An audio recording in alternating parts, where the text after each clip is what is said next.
Good afternoon po. Good afternoon, sir. So, I make this video to discuss the three main function of hardware and software. First topic is hardware using scanner. Types, digitization of documents. Ito ay ginagamit sa pag-convert ng mga printed para maging digital data for editing and storage. Second, image storage and sharing.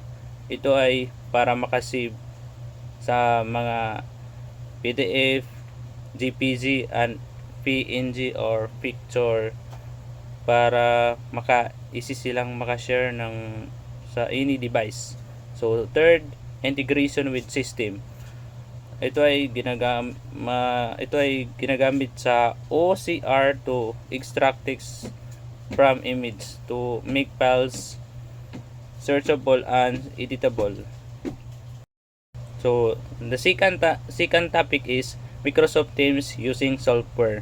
First, video and audio conferencing. Ito ay kadalasang ginagamit sa mga host meeting, share screen, and collaborate in real time. Ito ay kadalasang ginagawa sa mga business meeting, office meeting, accounting meeting, for collaborate each other in real time. So, second, chat and collaboration. Dito naman pinoprovides